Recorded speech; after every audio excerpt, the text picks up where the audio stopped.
Hello et bienvenue dans cette toute nouvelle vidéo.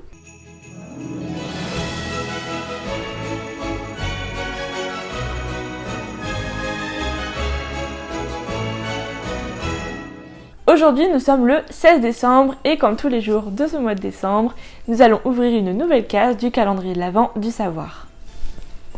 Et aujourd'hui nous allons parler de Beethoven.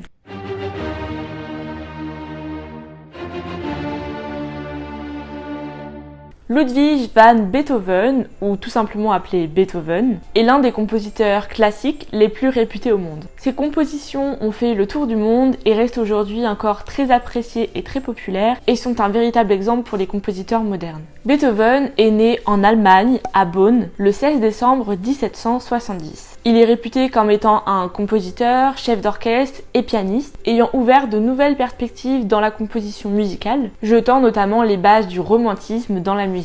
Dès son plus jeune âge, son père veut faire de lui un véritable Mozart et décide alors de le mettre au piano. Beethoven se découvre alors un véritable talent et une véritable passion pour le piano. En 1787, lors d'un voyage à Vienne, qui est très réputé pour être la capitale de la musique à cette époque-là, il va même rencontrer Mozart, mais on ne sait pas grand-chose sur leur rencontre. Selon certains dires, Mozart aurait demandé à Beethoven de lui faire une improvisation au piano, mais n'aurait pas commenté plus que ça la prestation du jeune garçon de 16 ans. Cependant, Mozart aurait confié à des proches « Attention à ce garçon, un jour le monde entendra parler de son œuvre ». Mais il n'existe vraiment aucune preuve de cette rencontre et de cet échange. Mais c'est quand même incroyable de se dire que Mozart et Beethoven ont possiblement un jour échangé. Beethoven va alors rapidement se faire un nom dans l'aristocratie. À partir de 1795, alors qu'il est âgé d'environ 25 ans, il commence à composer des sonates au piano. Mais c'est à ce moment-là qu'il vit rapidement ses capacités auditives diminuer. Il est alors extrêmement bouleversé et contrarié par cette perte auditive, ce qui est très compréhensible puisqu'en tant que musicien ou compositeur, la pire chose qui puisse arriver finalement c'est de perdre l'ouïe. Il traversera alors de longs moments sombres avant de finalement se reprendre en main et se remettre à composer. Il composera alors Sonate pour piano numéro 8, appelée Pathétique en 1799.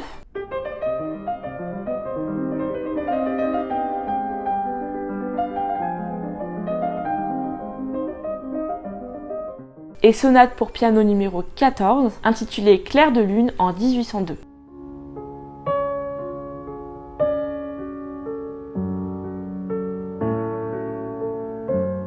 Sonate qu'il composera d'ailleurs pour la comtesse Giulietta Guicciardi. D'ailleurs, Beethoven s'inspirera énormément de ses déceptions amoureuses pour composer ses musiques. L'une des compositions la plus connue de Beethoven, si ce n'est la plus connue, est bien évidemment Lettre à Élise. Et la petite anecdote derrière cette musique, c'est qu'on ne sait pas trop en fait qui est cette fameuse Élise. Et certaines théories disent que cette pièce musicale s'appelait à l'origine Lettre à Thérèse, qui était en fait la femme qu'il avait demandé en mariage à cette année-là, mais qui avait refusé. Et en 1865, donc après la mort de Beethoven, les manuscrits de cette œuvre précise sont découverts puis publiés par le musicologue Ludwig Noll. Mais ces manuscrits étaient en très mauvais état au moment de la découverte et Ludwig aurait involontairement transformé Lettre à Thérèse en Lettre à Élise lors de sa parution en 1867. Cette musique, Lettre à Élise, n'a pas été du coup publiée du vivant de Beethoven mais bien post-mortem. À partir de 1819, Beethoven devient complètement sourd, ce qui l'affecte énormément. C'est à cette période-là qu'il composera sa 9e symphonie, Ode à la joie.